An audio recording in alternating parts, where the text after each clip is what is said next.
Olá, amigos do LAC Concursos, estamos aqui para mais uma aula de Geografia, professor Marcelo com vocês, certo? Gente, Geografia do Brasil, todo mundo se lembra, aspectos demográficos, migração interna, agora imigração estrangeira. Agora nós temos que falar dos estrangeiros, que nós não falamos, a gente só falou do pessoal interno aqui no Brasil, e vocês se lembram que nas emendas que eu recebi do professor Luiz, eu tenho lá migrações e movimentos populacionais.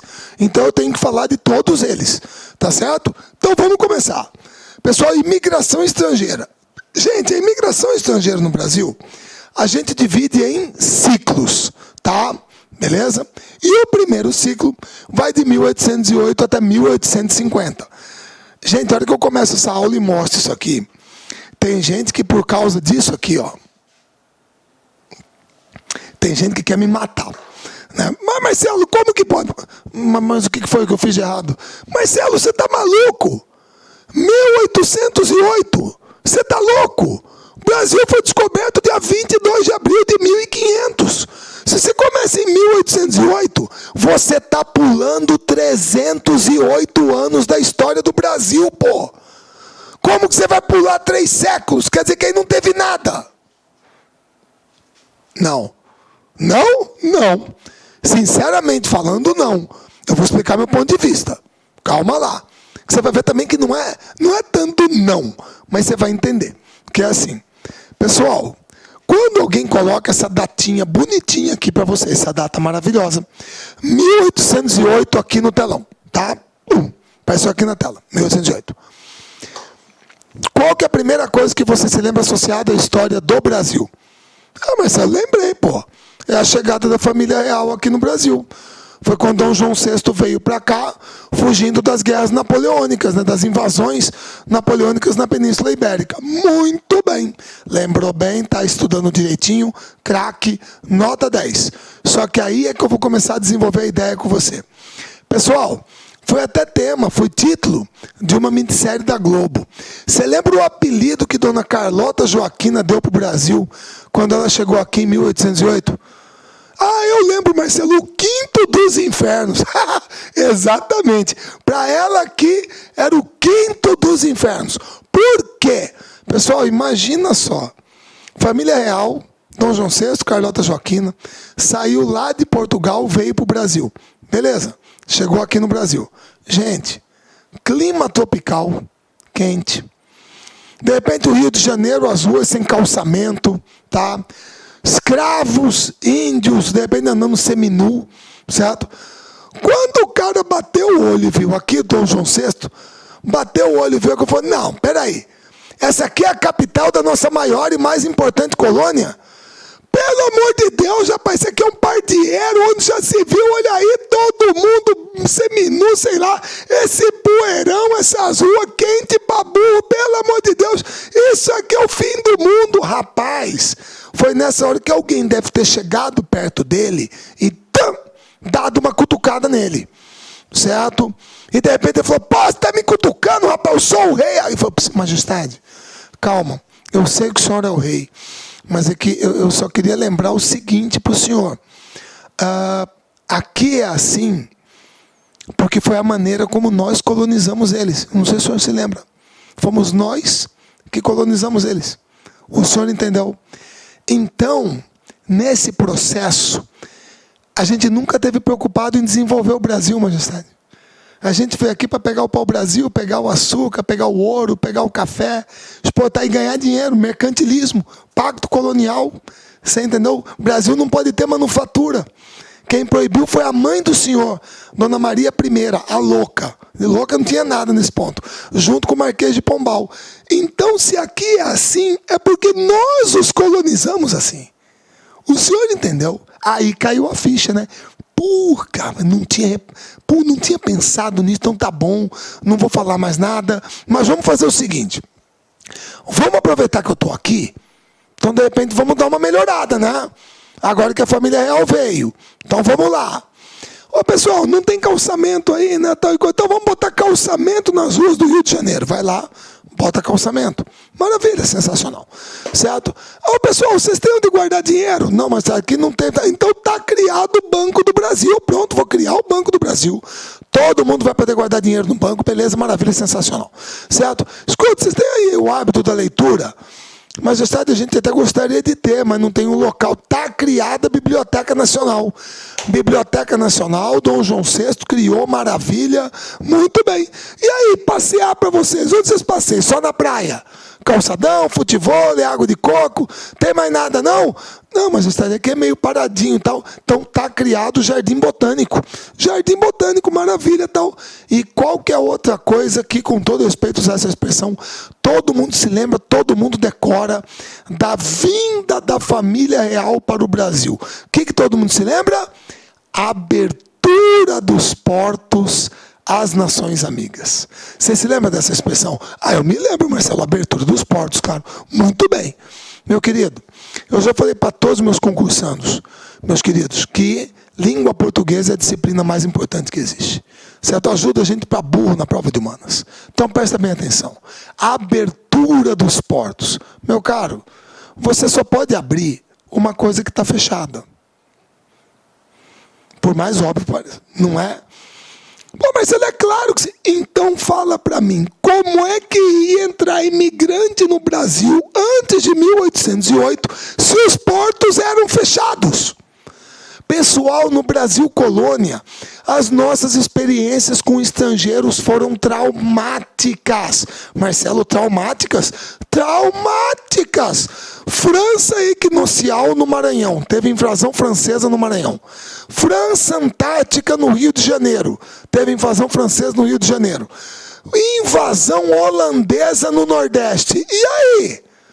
Nós tivemos que quebrar o pau para expulsar os caras, pô. Eu mostrei na aula de migrações internas para vocês a Batalha dos Guararapes lá em Pernambuco. Poxa! Você entendeu? Então, se aqui era colônia de Portugal, como que Portugal ia deixar entrar estrangeiro? Claro que não vai entrar. Então, meu querido, presta bem atenção. Meus queridos concursandos, provavelmente, até 1808, qual foi o único grupo que entrou? Ah, Marcelo, é claro, foram os portugueses. Foram os portugueses. Certo? Era o colonizador, pô, eles entraram. Certo? E aí tem um outro grupo. Vocês me perdoem, vou até mostrar para vocês, moçada, porque foi uma matéria interessante que saiu no...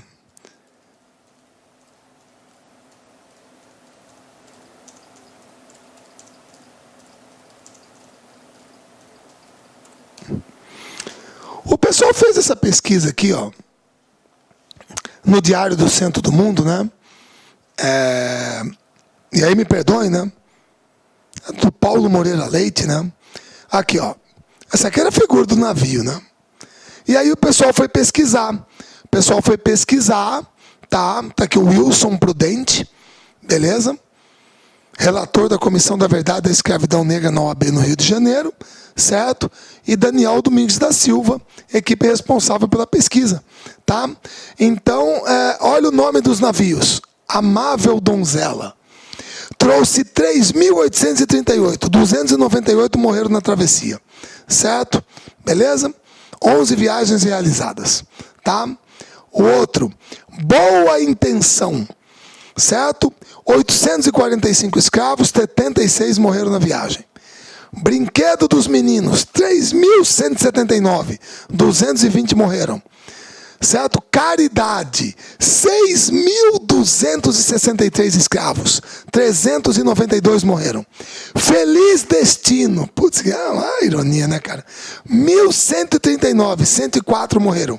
Esses eram os nomes de alguns navios negreiros que vinham para o Brasil.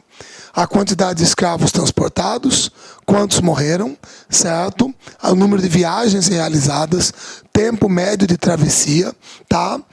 Pô, moçada, é claro que a população afrodescendente tem que ser considerada imigrante. Claro que é.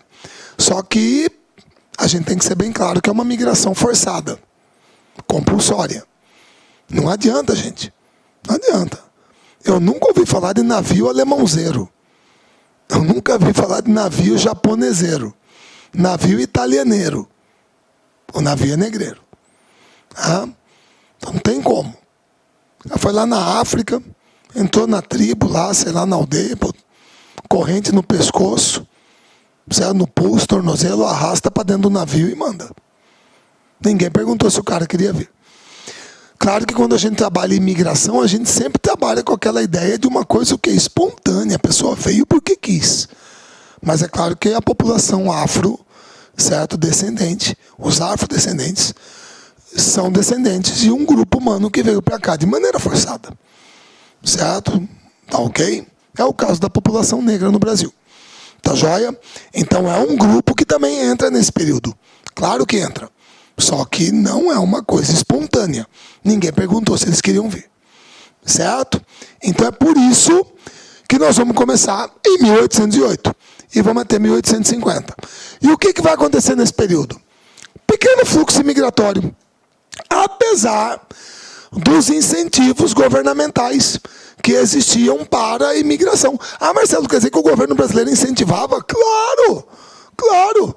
Escrevia cartas, mandava embaixadores, representantes na Europa para incentivar a imigração. Certo? Depois vem aquela ideia do branqueamento da população brasileira, né? Para haver uma miscigenação maior com o europeu. Tá? Mas nessa época, ninguém queria vir para o Brasil, gente. Olha aqui, ó. Presta bem atenção. Aqui, 1808, 1850. Olha isso aqui. No gráfico. Ninguém vinha, certo? E por que ninguém vinha? Porque o Brasil era uma porcaria? Porque o Brasil era ruim, era feio? Meu caro, se nós já estudamos lá atrás nas migrações internas, que você tem fatores atrativos e repulsivos, e o principal fator motivador é o socioeconômico, melhorar de vida, uma nova oportunidade, beleza. Como é que você vai migrar para um país onde a mão de obra é escrava? Tem um cara que trabalha de graça. Como é que você vai concorrer com ele? Não vai dar. Então, claro que o fluxo foi muito pequeno, apesar dos incentivos que existiam. Agora, para não falar que não veio ninguém, em 1818, suíços alemães fundaram Nova Friburgo, no Rio de Janeiro. Quer dizer, a região onde fica Nova Friburgo. Certo? A mais fria do Rio de Janeiro. Tá, beleza? E em 1824, os alemães, São Leopoldo, no Rio Grande do Sul. Certo? Beleza? Então, esses grupos aqui vieram. Claro que não foram só eles, mas eu estou pegando como exemplo. Mas foram muito poucos. Certo? Beleza? Muito bem. Então, nesse primeiro fluxo, nesse primeiro ciclo, perdão, não veio muita gente. Agora, o que fez a coisa mudar aqui? 1850, 1930. Período de maior fluxo imigratório da história do Brasil. Certo, meu querido? Presta bem atenção. 1850, 1930. Olha aqui, ó. Pau, pau, pau. Parece que o cara teve uma taquicardia aqui, ó. Ó, como que o ciclo foi lá para cima? Por quê? Quais as razões dessa mudança de comportamento? Gente, é uma coisa óbvia, pô. Certo? Primeiro, leis abolicionistas. Eu começo em 1850 com a Lei Eusébio de Queiroz, que proíbe o tráfico negreiro. Depois eu venho com a Lei do Ventre Livre. Depois eu venho com a Lei do Sexagenário. E, finalmente, eu coroo, em 13 de maio de 1888, com a Lei Áurea, a abolição da escravatura. Olha o que vai acontecer. Aqui, ó. Olha o pico com a Lei Áurea. Lá em cima. Aí todo mundo vai olhar para o Brasil e vai falar: ei, vocês lembram daquele país, o Brasil, que a gente queria ir para lá, mas a mão de obra era escrava? Ah, lembro. O que aconteceu? Acabou. Agora a mão de obra é assalariada. É uma relação capitalista. Pô, beleza, vamos para lá. E a turma veio. Certo? Joia? Segundo, expansão da cafeicultura. Vou dar uma referência, moçada. Sempre é bom, não custa nada. Né? Hoje já parece uma coisa tão antiga, né, rapaz? E de certa maneira é mesmo, né? Já tem um certo tempo. Aí, ó. Quem que não se lembra? O par romântico, Ana Paula Arósio, Tiago Lacerda. Antônio Fagundes era o fazendeiro. Raul Cortez era o banqueiro. Já botaram uma palavra italiana no meio, nostra. Certo? E olha o que tem lá no fundo.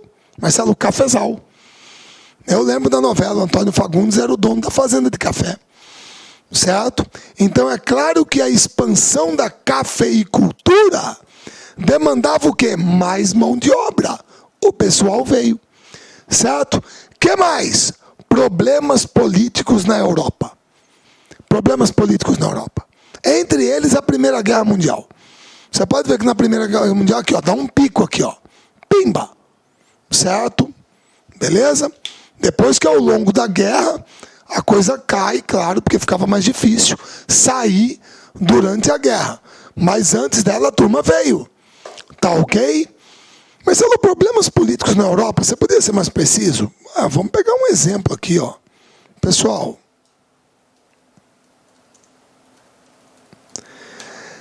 Zélia Gattai, esposa de Jorge Amado, dos mais consagrados escritores brasileiros, e ambos, ela e o marido, membros da Academia Brasileira de Letras. Olha ela com o fardão aqui, né? Certo? Agora, por que será que esta senhora escreveu um livro chamado Anarquistas Graças a Deus? O que já é uma contradição, né? Esse cara é anarquista, Deus. Pô, não vai, né? É ateu, né? Certo? Anarquistas, graças a Deus. Por quê? Bom, moça, é uma ironia, né? Mas, já sei, Marcelo, isso aqui é uma biografia. O que ela está dizendo é que naquela época, pessoas que tinham ideias anarquistas, como era a turma da família dela, não eram muito bem vistas, benquistas na Europa. A gente tem que entender que nesse período aqui, 1850, 1930, é o período em que surge, em que floresce, cresce o ideário marxista-socialista e também anarquista dentro da Europa. Então isso não era muito bem visto, certo? Então muita gente saiu devido a perseguições, pressões que sofria dentro da Europa, certo? Principalmente na Europa, beleza? Outra causa, o início da industrialização brasileira, certo? Pelo amor de Deus, gente, não é merchandising, mas, por favor, eu tenho que falar, né? O professor Luiz aqui do LAC pode até brigar comigo depois, mas não é merchan não, tá? Hering, aqui ó, marca tradicional, indústria de vestuário, certo? 1880, Blumenau, 2 irmãos, Bruno e Hermann, certo? Ou então,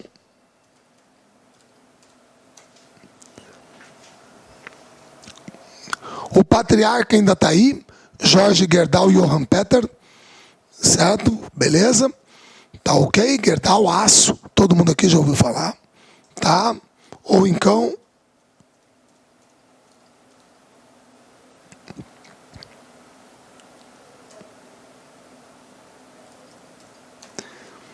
Skin Cariol, hoje Skin, né? Se bem que hoje é da Kirin, né? A Kirin comprou, mas tudo bem. E, só para terminar, Tramontina, panela, faca e tal.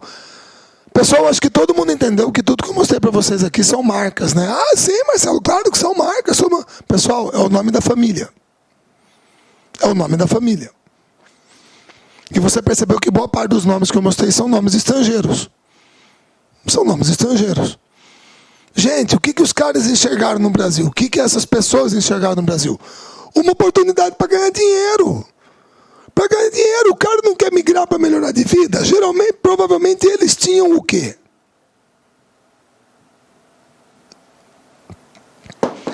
É assim que a gente chama, pessoal. Know-how. Saber como fazer. Eles sabiam como fazer. De repente, nós aqui no Brasil, não. Nós não sabíamos como fazer panela, como fazer faca, não sabíamos, uai. Eles sabiam.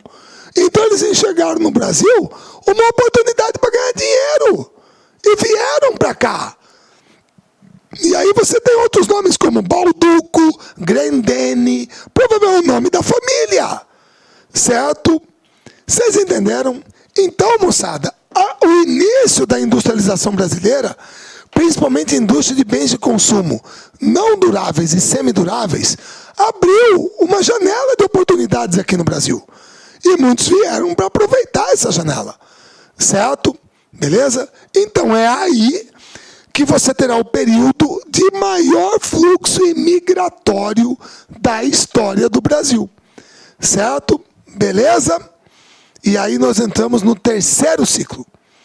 Marcelo, mas aqui está faltando uma data. Não.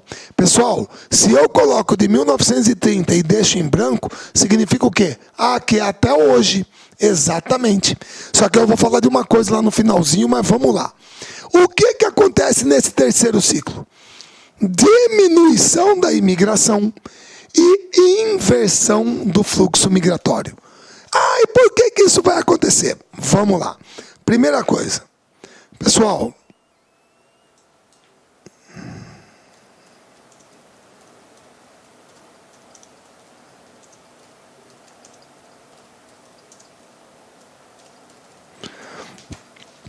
às vezes as pessoas não imaginam o que significa falar que o mundo já viveu uma grande depressão.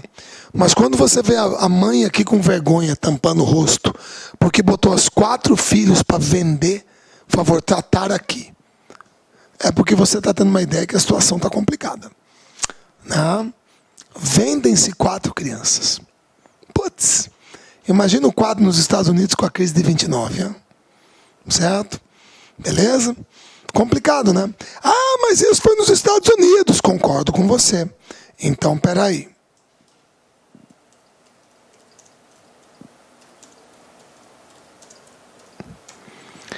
Pessoal, sinceramente falando, é uma cena muito, muito triste de se ver. Certo? Por quê? Porque nós temos que imaginar, moçada, que pessoas trabalharam com afinco para produzir tudo isso aqui. E agora o que a gente tem que fazer? Tacar fogo. Tacar fogo, não tem jeito. O mercado externo não está comprando nosso café, não tem para quem vender, o estoque é elevado, tem que tentar segurar o preço, taca fogo. Certo? Ou seja, crise da cafeicultura. A crise de 29 representa a crise da cafeicultura. E aí? Com a cafeicultura em crise, o que vai acontecer? Crise de 29. Olha a migração para onde que vai. Cai. Certo? Cai, ué. Tá ok? E aí aquela história. Pessoal, se já estava difícil para quem estava aqui dentro, como é que eu vou deixar mais gente entrar ainda? Então é aí... Moçada, é aí que nós vamos adotar. Eu não vou usar a palavra xenofobia, porque uma coisa tem que ficar muito claro. Xenofobia. Agora, infelizmente, estão aparecendo aí algumas pessoas que estão tomando umas atitudes que... Uma até eu vou mostrar aqui, mas vá lá. Xenofobia não. Mas a gente teve que barrar. Não é que o estrangeiro era indesejável. Só que a gente não aguentava receber todo mundo que queria vir. Então, o que nós tivemos que adotar em 1934? Uma lei de cotas. Cotas. 2%. Só poderia entrar no Brasil 2% do total daquele grupo que já estivesse dentro do Brasil. Ou seja, se até aquele momento, 1934, nós tivéssemos aqui no Brasil 500 mil italianos, por ano só 10 mil. 10 mil. 2%. O único grupo que ficou fora das cotas é aquela questão de país irmão, certo? Com os laços fraternos, portugueses. O único grupo fora da cota. Certo? O resto, todo mundo 2%. E outra... nós queremos engenheiro, médico, advogado. Não. Trabalhador braçal. Então tem preferência de gênero? Claro que tem. Sexo masculino. E outra, eu quero a ficha do cara. Exatamente, Marcelo. Não pode deixar entrar bandido, essas coisas. Tal. Tem nada a ver, meu querido. Eu quero a ficha política dele. A política.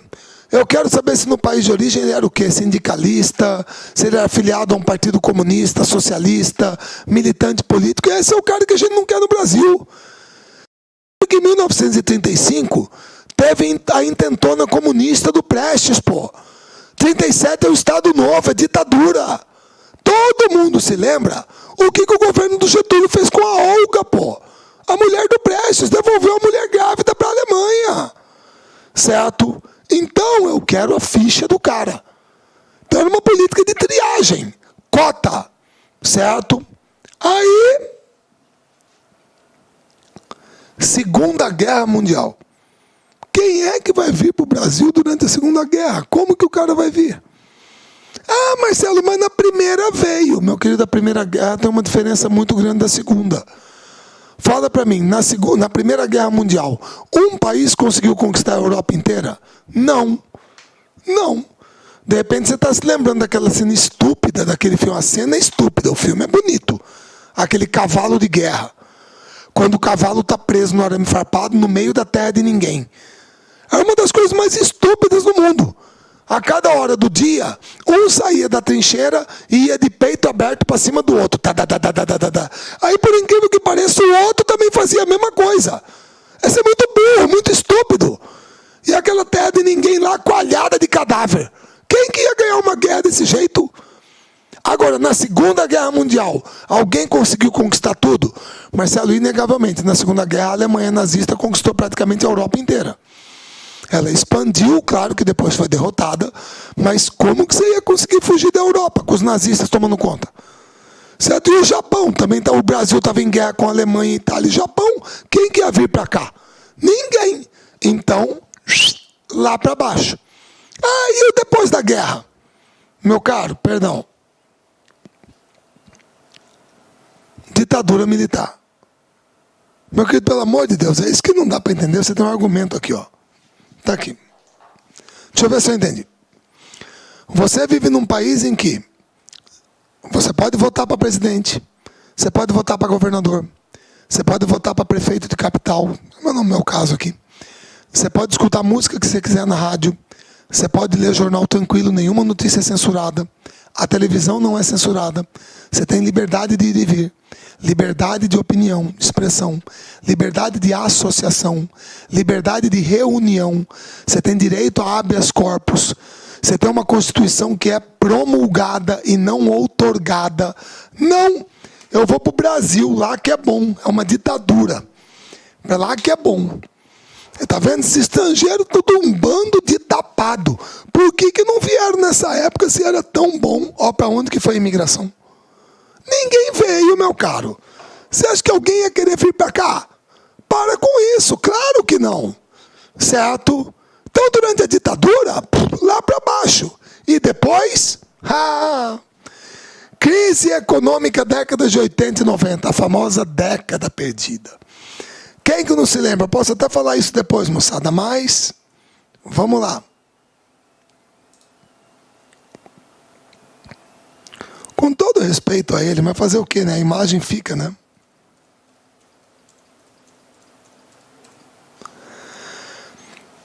Pessoal, João Batista de Oliveira Figueiredo, o último presidente do regime militar, general de cavalaria. E ela não está a fim de apertar a mão dele. Criança, né? Mas fazer o quê? Ok? Fica a imagem, né? É bom lembrar, moçada, não sei se todo mundo se lembra, que o general Figueiredo infartou na presidência. Ele era fumante. A gente teve que levar ele para Cleveland para tratar ele lá, porque na época não fazia aquele negócio de safena, aquelas coisas aqui. Aí que ele foi tratado lá e voltou para o Brasil para terminar o mandato. E você lembra depois dele?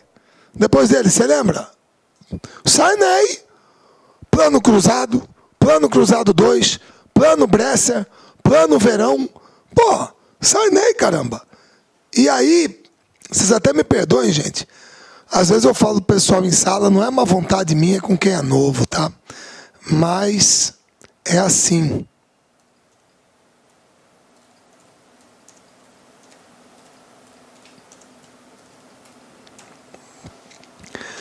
É duro você conversar com uma pessoa, porque o tempo é diferente, é o choque de gerações, tá? que não vivenciou isso aqui.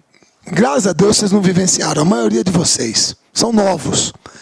Você já imaginou o que é você ter uma inflação de 73, arredondado, 73% ao mês? Ao mês. 73% ao mês. Inflação do último mês, governo Sarney. Certo? Responsável por essa inflação, com todo respeito a ele também, porque é de uma democracia, né? Responsável por essa inflação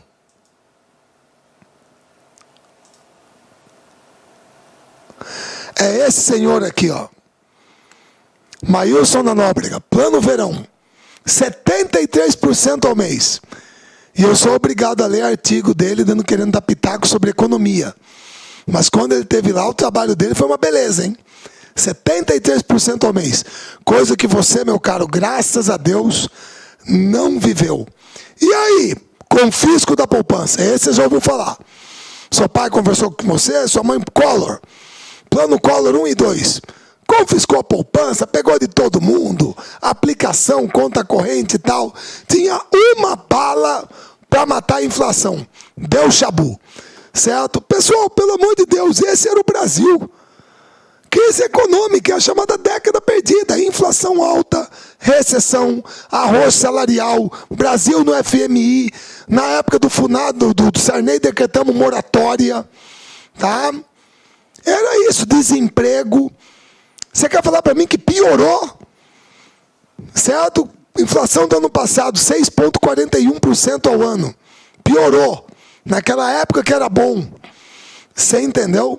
Então, é uma situação muito ruim. A maioria de vocês, graças a Deus, pertence à geração do Plano Real. De lá para cá estabilizou. Do presidente Itamar Franco. Ah, tem mais essa. Você me perdoe.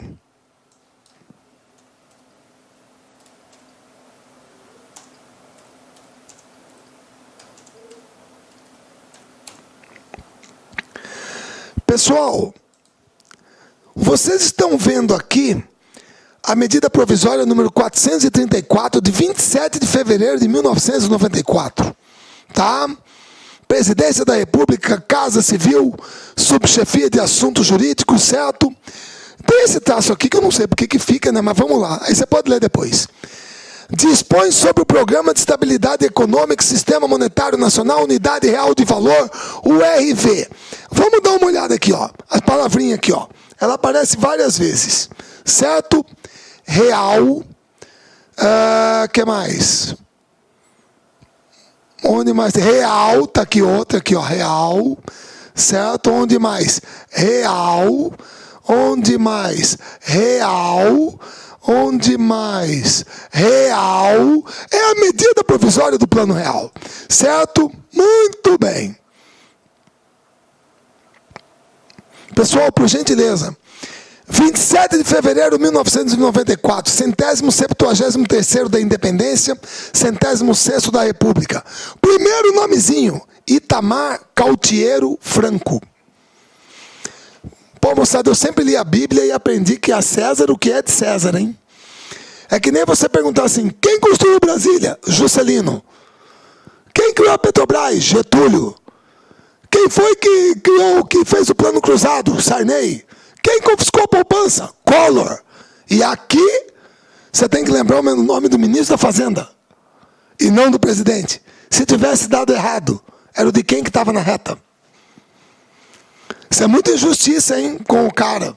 Porque foi ele que bancou. Tá ok, meu caro? Se você quer saber...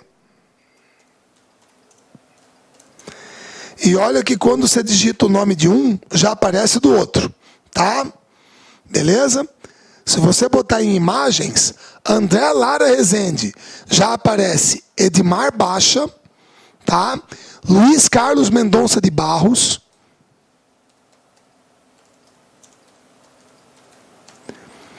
Pércio Arida, André Lara Rezende, Edmar Baixa, os caras estão aqui.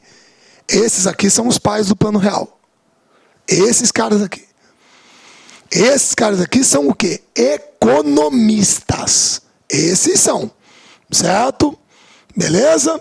E quem assinou o Plano Real? Presidente Itamar Franco. Ministro da Fazenda, Fernando Henrique Cardoso. O plano saiu da cabeça desses caras. E ganharam dinheiro com ele, hein? Ganharam dinheiro. Certo? Se você quiser, leia os cabeças de planilha do Luiz Nassif. Você vai entender a história do Plano Real. Mas é o plano que estabilizou a economia e, graças a Deus, a maior parte de vocês faz parte dessa geração que aprendeu a conviver com uma inflação civilizada e estável. Beleza?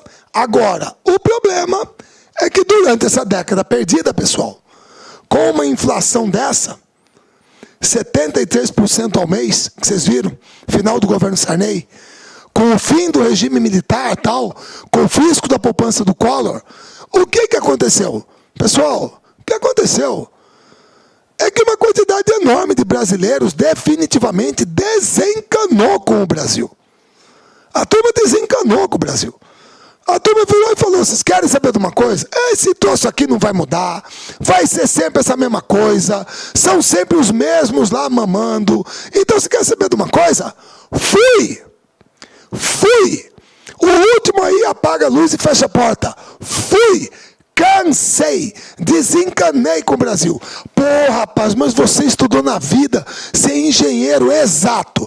Sou engenheiro e vou lá para os Estados Unidos para trabalhar de garçom.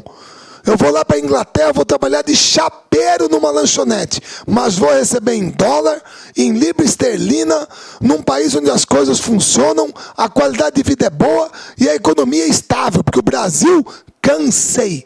Então o que aconteceu, pessoal, é que, por incrível que pareça, o Brasil, que sempre teve um histórico de ser um país de imigração, passou a ser um país de quê? De emigração.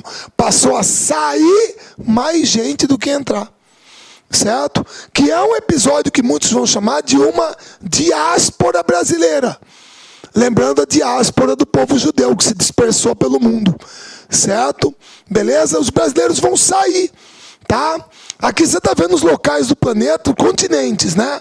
Com o maior número de brasileiros. E aqui os países.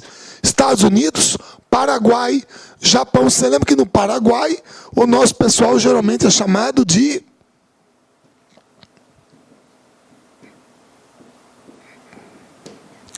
brasiguaio, né? Que é o brasileiro que mora no Paraguai, ou já é o filho de brasileiros que nasceu no Paraguai.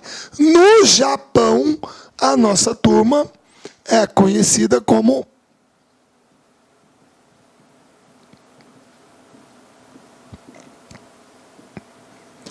Dekasegi, certo? Que é o filho de japoneses nascido no Brasil, descendente de japoneses nascido no Brasil, que volta para o Japão para trabalhar. Beleza? Tudo bem? Aí Reino Unido, Portugal, Itália, Espanha, Alemanha, Argentina e França são os brasileiros dispersos pelo mundo. E aí nesse processo vai acontecer também um fenômeno muito triste para nós, mas que, né, você tem que entender a perspectiva. Dentro dessa chamada diáspora brasileira, aconteceu um fenômeno que a gente passou a denominar de fuga de cérebros. Uma fuga de cérebros.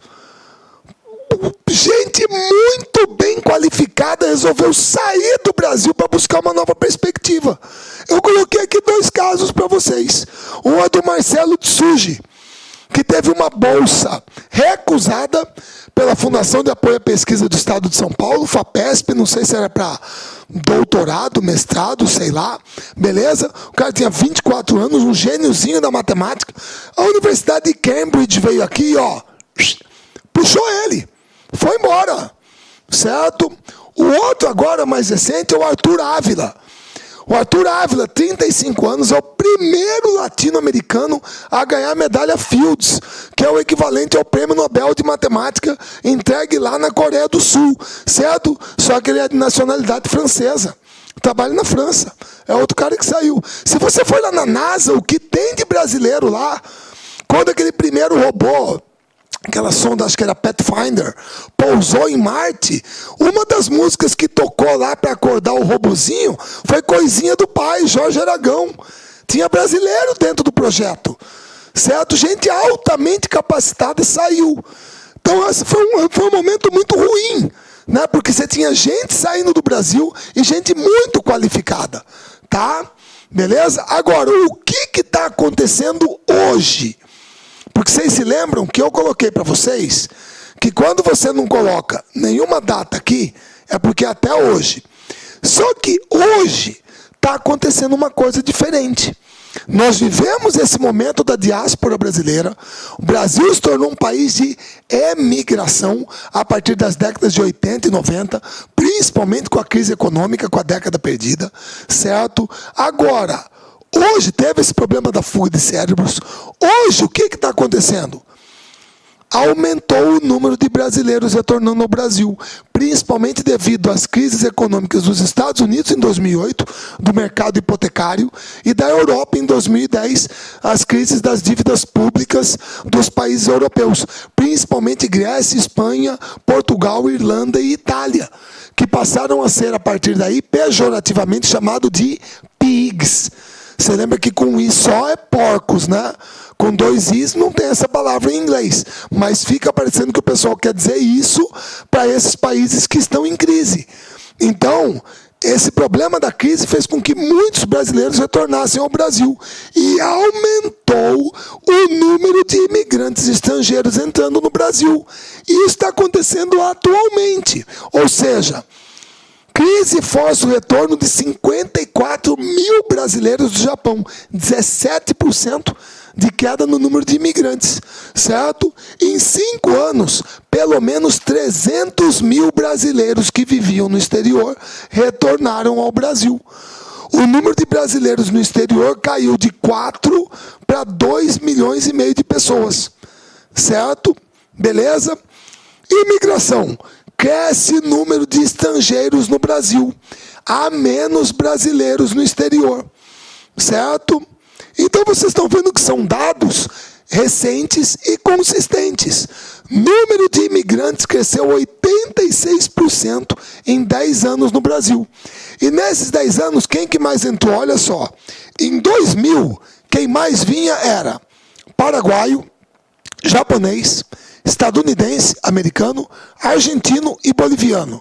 Agora, estadunidense, japonês, paraguaio, português e boliviano. É bom lembrar que muitos desses que estão aqui como estadunidense podem ser brasileiros que viviam lá e estão voltando. Certo? Beleza? Comunidades com maior número de estrangeiros. Em dezembro de 2011, portugueses, japoneses, italianos, bolivianos e espanhóis. Imigrantes recentes. E aqui o perfil de cada um deles. Os menos qualificados são os bolivianos, peruanos, paraguaios e uruguaios.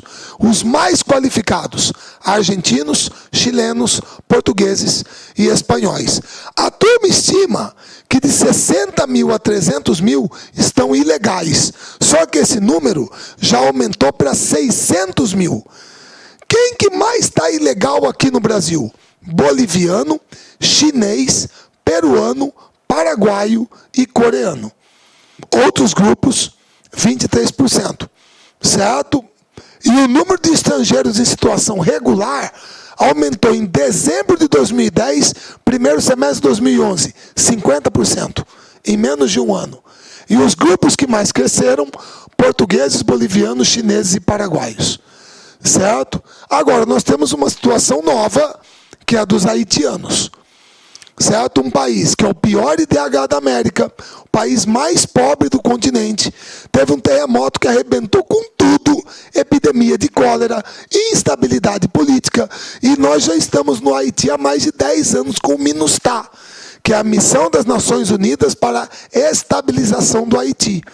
Então hoje, até aqui de Cuiabá, muita gente aqui do 44º Batalhão de Infantaria Motorizada, aqui da 13ª Brigada de Infantaria Motorizada, já cumpriu missão no Haiti. Então, muitos deles já voltam para cá falando um pouquinho de creole, ou até de francês, né? Francês creole, e muitos haitianos já tomaram contato com a língua portuguesa. Perdão, então hoje eles enxergam no Brasil uma possibilidade de melhoria de vida. Então, geralmente eles saem do Haiti, vão para a República Dominicana, certo? Da República Dominicana eles vêm para o Panamá, para o Equador, para o Peru, certo? Entram aqui no Acre, por Brasileia, e hoje estão espalhados em boa parte do território brasileiro, certo? Tá ok? Então, os haitianos são um grupo recente. Agora, vocês sabem muito bem que a nossa tradição, né?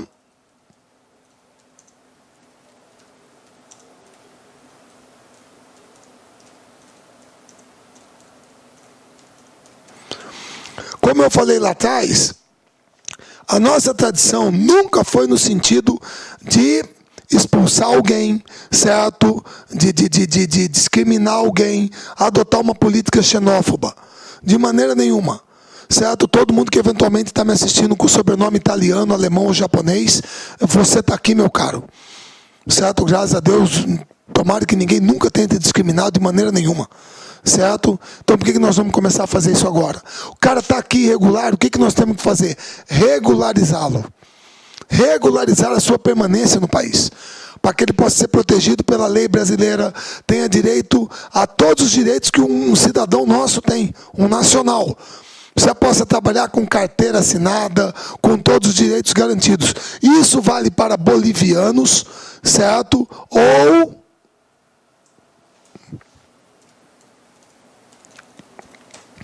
haitianos, ou qualquer outro grupo que escolha o Brasil como a sua segunda pátria. Se ele veio para cá para trabalhar, para buscar a felicidade, poxa, seja bem-vindo. Seja bem-vindo. Se é algo que ele busca aqui, por que nós vamos discriminá-lo? Então, nos últimos tempos, isso tem mudado o perfil da imigração estrangeira no Brasil. Por quê? Porque eu estou falando muito de haitianos, paraguaios, bolivianos, peruanos. E, historicamente, no Brasil, esses foram os principais grupos que entraram no país. Esses são os principais grupos imigrantes na história do Brasil. Na história. Quais são? Primeiro, os portugueses. O elemento colonizador. Certo? Que se fixou principalmente no litoral, certo? Onde você tem a maior parte da colônia portuguesa no Brasil. É aquela coisa até, faz parte já da cultura, né, da história do Rio de Janeiro. O cara é dono de padaria, dono de boteco, torcedor do Vasco da Gama, o cara é português, pô. Se for para São Paulo, é torcedor da Portuguesa de Esportes. O hospital é beneficência portuguesa. Tá? Se for para Santos, é Portuguesa Santista. E por aí vai. Certo? Beleza? Os italianos são o segundo maior grupo que veio para o Brasil. Só que aí existem dois caminhos distintos. Quais são? Um grupo é o que foi para São Paulo, principalmente para o Sudeste, principalmente São Paulo. Você pode ir depois norte do Paraná. É a turma do café, que foi para o café e, posteriormente, êxodo rural, migrou para os centros urbanos. E aí você tem hoje em São Paulo bairros como Moca, Bexiga, Brás, que são típicos bairros italianos, que é a colônia torcedora da Sociedade Esportiva Palmeiras. Certo?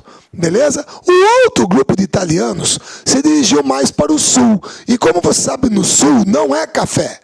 Sul é o sistema de colonato, pequena propriedade e trabalho familiar.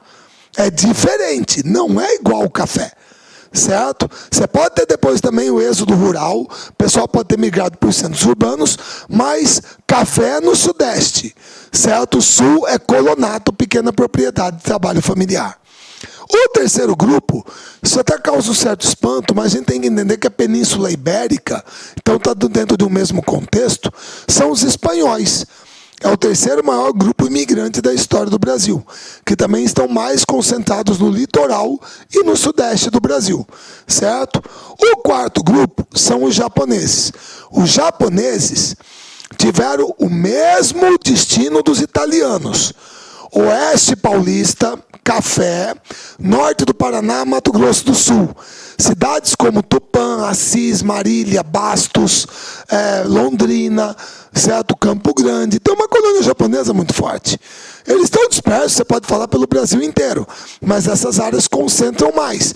E também a migração para os centros urbanos, o bairro da Liberdade, em São Paulo, que é um típico bairro da colônia japonesa, certo? Beleza?